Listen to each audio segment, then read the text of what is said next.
Assalamualaikum warahmatullahi wabarakatuh. Setelah kita belajar tentang blogspot atau blogger, selanjutnya kita akan belajar tentang bagaimana cara menginstal atau membuat WordPress secara instan ya. Dan sebelumnya kita juga pernah belajar bagaimana caranya membuat atau menginstal WordPress secara offline ya. Jadi setelah misalnya Anda membuat website dengan WordPress secara offline, maka langkah selanjutnya supaya siap untuk online, Anda harus memiliki hosting ya, baik itu gratis maupun berbayar. Setelahnya Anda tinggal upload file-file yang sudah ada di komputer Anda, sudah Anda setting beserta database-nya ke dalam hosting tersebut. Maka nanti situs yang Anda buat dengan WordPress akan otomatis bisa diakses dari seluruh dunia. Nah, sekarang akan saya tunjukkan bagaimana caranya membuat situs dengan WordPress secara instan ya. Jadi kalau kemarin kita download WordPress itu dari wordpress.org. Nah, sekarang untuk membuat WordPress secara instan, kita akses alamat wordpress.com.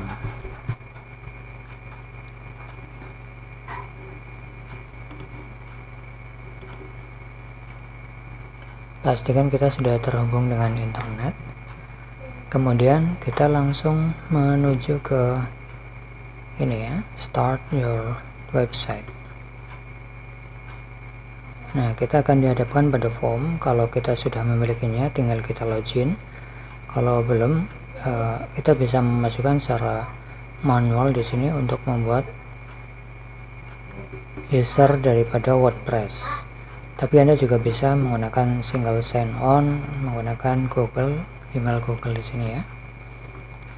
Saya akan pilih misalnya menggunakan ini. Oke.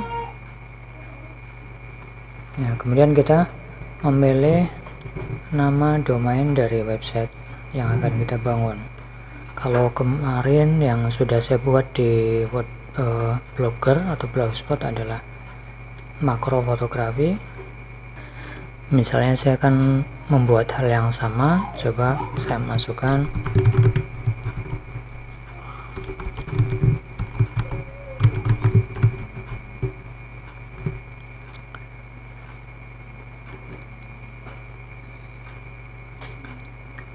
Nah, di sini kita juga disodorkan pada domain-domain yang profesional, yang di sana ada .id, .foto, .com, .net dan sebagainya. Tentu kalau Anda pilih, ini nanti akan ada biaya, ya, akan ada biayanya. Nah, misalnya akan saya buang saja, saya mau yang gratis, maka saya buang bagian ini, saya close, kemudian apply. Nah, kemudian kita bisa turun ke bawah. Di sini ada rekomendasi makro fotografi, ini gratis ya, tapi extensionnya adalah .wordpress.com. Kalau yang kemarin saya buat adalah .blogspot.com, di sana ada stripnya ya. Kalau di sini WordPress aturannya itu tidak boleh pakai strip, jadi stripnya itu otomatis dibuang menjadi makrofotografi.wordpress.com. Kemudian select,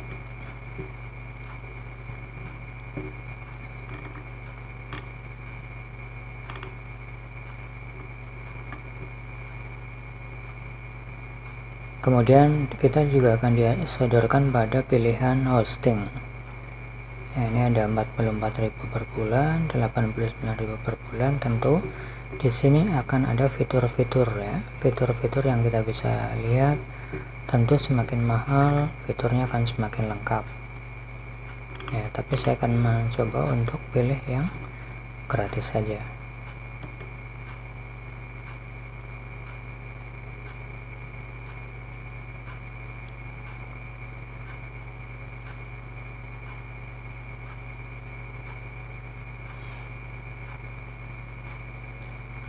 Oke, sekarang kita sudah berada pada dashboard situs kita ya.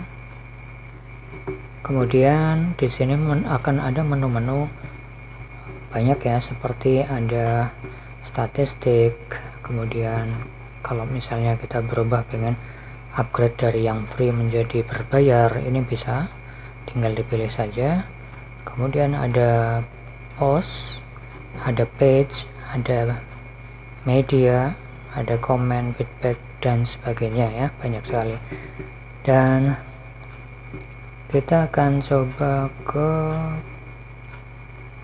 ini ya, kita lihat dulu visit site. Oke, sebentar, saya klik kanan saja, open in new tab supaya saya tidak kehilangan tampilan yang ini. Oke, di sini sudah aktif makrofotografi.wordpress.com. Ini tampilannya seperti ini ya, karena kita belum mengisi konten dan sebagainya. Kemudian bagaimana cara untuk men-setting dari situs kita? Tentu kita bisa melihat isinya dulu ya, post isinya apa sih. Jadi secara umum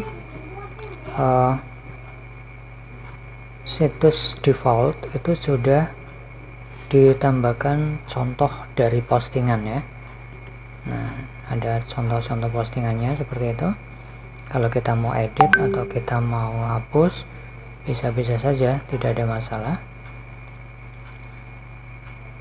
Nah, ini kalau kita mau edit seperti ini ya, tinggal edit. Tapi ini editornya itu pakai yang terbaru dari WordPress ya, dan ini tidak terlalu disukai sebenarnya oleh developer situs yang menggunakan engine WordPress seperti ini. Jadi kita bisa coba memasang plugin ya, plugin, install plugin. Tapi di sini kita tidak leluasa menginstal plugin ya, ini harus upgrade dulu supaya kita bisa menginstal plugin. Coba kita lihat yang classic editor. Di sini ada ya, ada. Ini yang paling populer digunakan oleh kebanyakan orang dalam membangun situs WordPress, yaitu ada contact form untuk membuat formulir. Kemudian ada Yoast SEO, ini salah satu plugin yang nanti akan kita cermati ke depan untuk pengoptimalan SEO. Dan yang kita gunakan sekarang adalah tentang classic editor dulu. Coba kita lihat. Ternyata juga ini harus upgrade nih ya, kita harus upgrade. Jadi kita tidak bisa melakukan pemilihan untuk editing ini ya, editing yang secara klasikal. Oke, enggak masalah.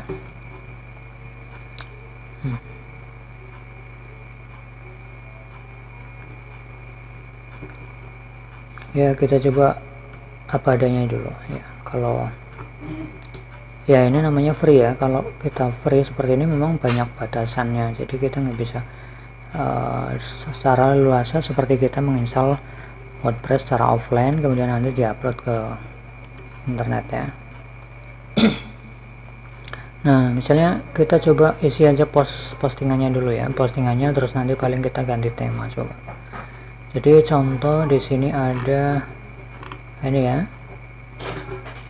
ada 3 contoh postingan. Kita akan coba hapus saja, hapus. Ini juga saya hapus, ini juga saya hapus. Oke, tidak ada postingan. Harusnya kalau kita coba reload ini kosong ya, tidak ada postingan sama sekali. Kalau kita mau posting baru tinggal add new.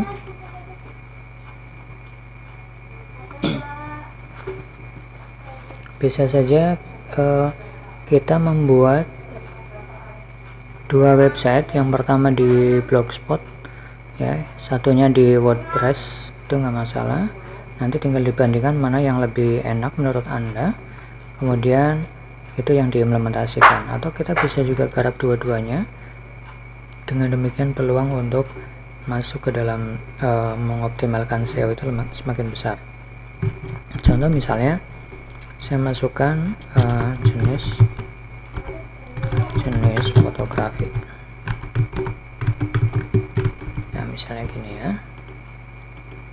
Nah ini kita coba tambahkan beberapa konten.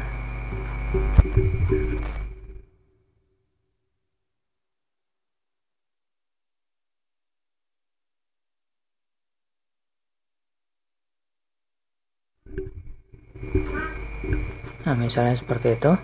Kalau kita mau tambahkan ada media atau gambar, kita bisa tambahkan bagian ini ya. Nah di sini kita bisa tambahkan, misalnya mau ada apa, ada quote ya, ada image, ada galeri dan sebagainya. Ini tambahkan bisa ya, tambah image misalnya. Kita tinggal pilih image-nya, upload dari komputer kita, memilih yang sudah ada atau mengambil dari URL ya. URL itu contoh misalnya begini, saya googling ya, kemudian cari makro fotografi.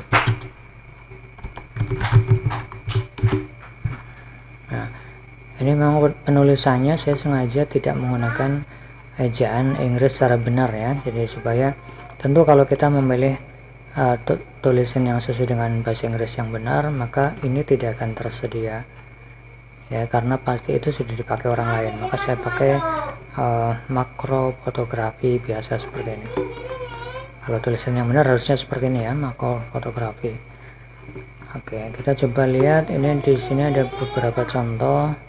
Misalnya saya mau ambil salah satunya ya, tapi kalau kita mau ngambil konten dari website, pastikan bahwa konten tersebut tidak ada lisensinya. Nanti ada seperti ini ya, misalnya protect gitu, kemudian biasanya ada tulisan lisensi. Nah, kalau ada seperti itu maka kita jangan sekali-kali pakai ya, karena kita bisa kena undang-undang hak cipta. Misalnya pilih salah satu yang ini misalnya. Nah untuk mengambil gambar ini kita tinggal klik kanan saja. Kalau kita mau melihat full size atau ukuran yang secara penuh, ini kan di sini tertulis 720 kali 480 ya. Kalau kita ambil sini saja copy atau save as image, maka kita tidak mendapatkan ukuran yang maksimal, tapi kita hanya mendapatkan ukuran yang seperti ini. Mungkin ini sekitar 400 kali 400 pixel ya. Jadi kalau kita mau mendapatkan ukuran aslinya, maka klik kanan, open in new tab ya, atau klik kanan langsung open image in new tab ya. Jadi open image-nya langsung. Nah seperti ini. Nah, ini adalah foto secara maksimal yang diberikan ya. Nah, kalau misalnya di sini ada tulisan fotografernya, pastikan jangan dibuang karena itu menyalahi aturan hak cipta ya. Jadi tinggal di copy aja ini. Biarkan saja di copy linknya. Kemudian kita coba masukkan ke ini ya.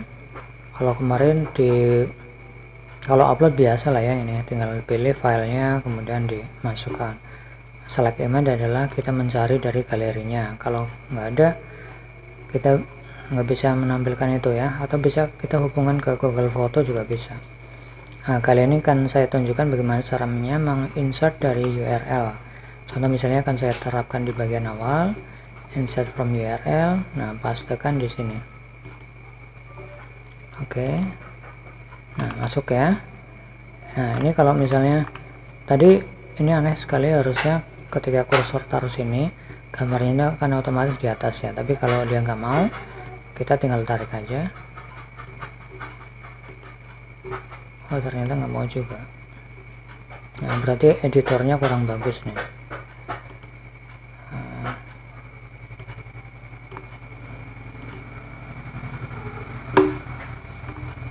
Nah di sini ada beberapa pengaturan lain ya.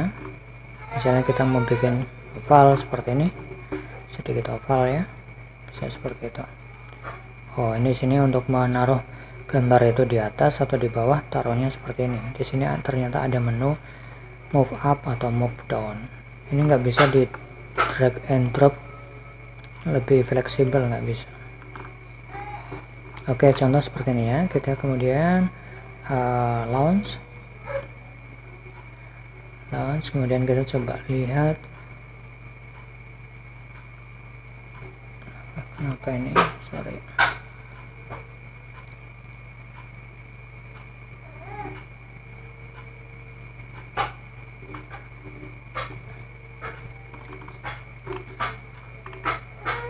Ini sudah tersimpan, coba kita publish.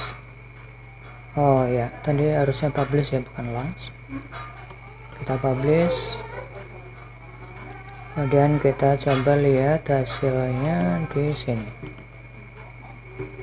Nah, jenis fotografi di sini gambarnya tidak muncul. Kemudian untuk membaca kita bisa continue reading atau klik judulnya. Nah, di sini akan muncul apa yang sudah kita ketikkan tadi. Itu ya. Kemudian kita coba hal lain, misalnya ke ini, di close dulu postingannya.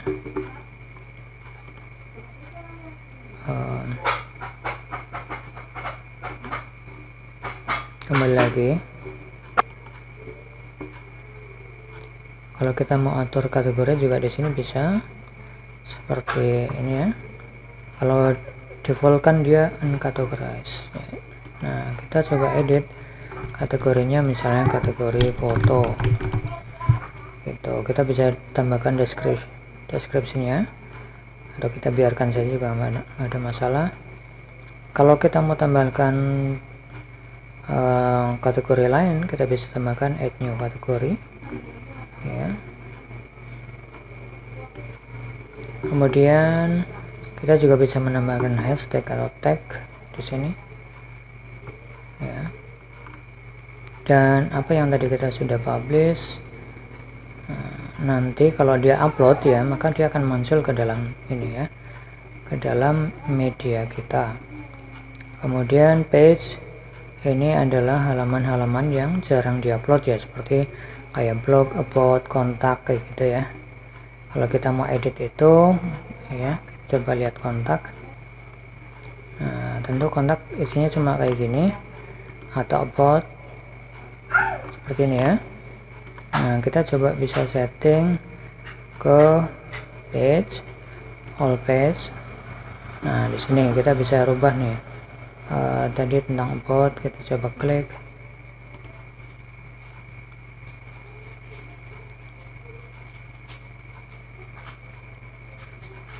Nah, kita bisa rubah fotonya, kemudian isinya juga bisa kita rubah, kemudian jangan lupa di update ya, jangan lupa di update. Oke, saya sekarang tidak akan melakukan itu karena saya yakin Anda tahu mana yang akan dirubah. Tentu websitenya akan dibangun sesuai dengan keinginan Anda ya. Kita coba lihat yang lain, misalnya ada komen. Ini adalah komentar-komentar dari pengunjung nanti ya, kita bisa tanggapi. Ada komentar yang masih pending, ada komentar yang sudah disetujui, ada yang dianggap sebagai spam itu sampah ya. Jadi komentar-komentar sampah yang biasanya dia hanya menginginkan untuk backlink saja gitu. Apa itu backlink, nanti kita akan bahas lebih lengkap di belakang ya. Kemudian komentar-komentar yang sudah dihapus, nanti ada semuanya situ. Kemudian jetpack. Nah, ini ada ini ya, kalau di dalam ini adalah history yang kita lakukan di dalam situs kita ya, kapan kita membuat situs, kemudian kapan kita membuat tadi ya, menghapus situs dan sebagainya, ada semuanya di situ. Ini dengan jetpack. Ini jetpack ini adalah salah satu plugin. Kemudian kita juga bisa mengatur tema di sini, tampilan ya. Coba apa yang tersedia di situs gratis ini. Misalnya kita pengen ganti temanya, misalnya seperti ini ya. Tentu ketika kita mengganti tema tidak otomatis tampilannya seperti ini ya, tapi layoutnya yang kita copy adalah layoutnya ini.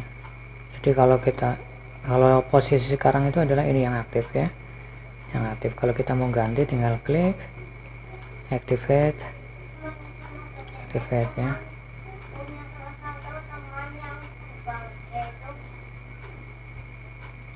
Kita coba lihat hasilnya ketika sudah diedit.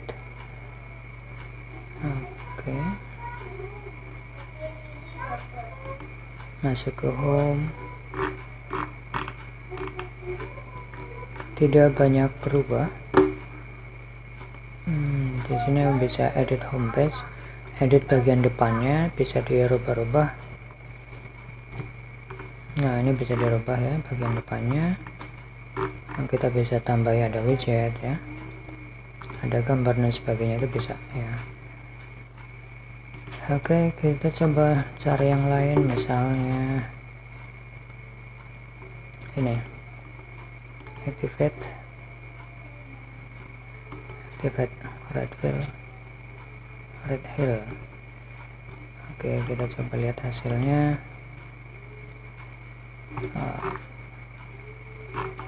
Tidak terlalu banyak berubah. Karena apa? Karena konten kita juga masih belum banyak ya. Ini cuma ini aja yang berubah. Di sana ada site title yang masih center ya, kemudian di sini menu-menunya terlihat lebih interaktif.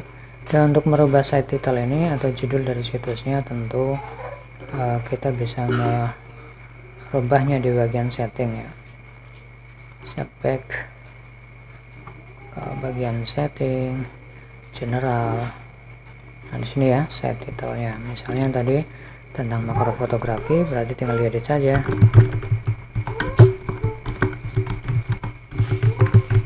Oke ya, sengaja tulisannya saya buat seperti ini supaya unik dan beda dengan penulisan ejaan Inggris yang benar.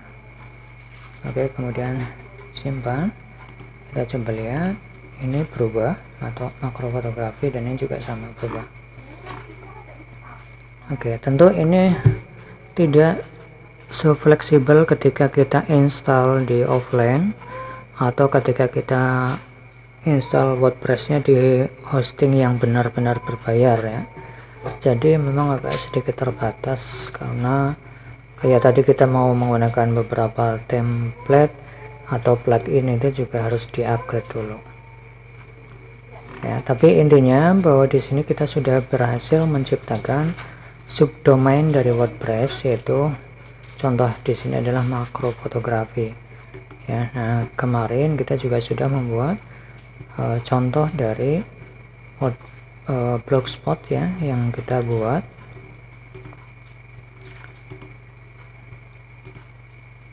Kemarin namanya adalah makro fotografis juga, tapi pakai ini ya, pakai strip.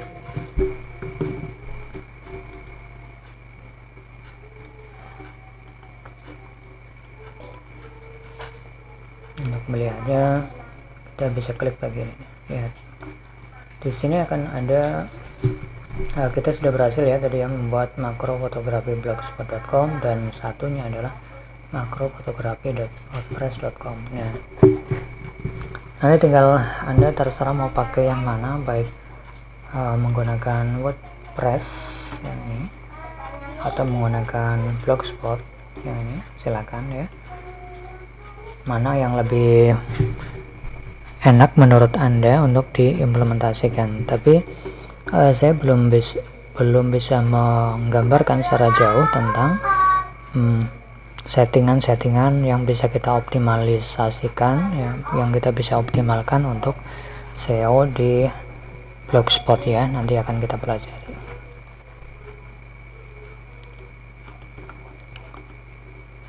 Oke, itu tadi pengantar bagaimana caranya kita membuat subdomain WordPress ya.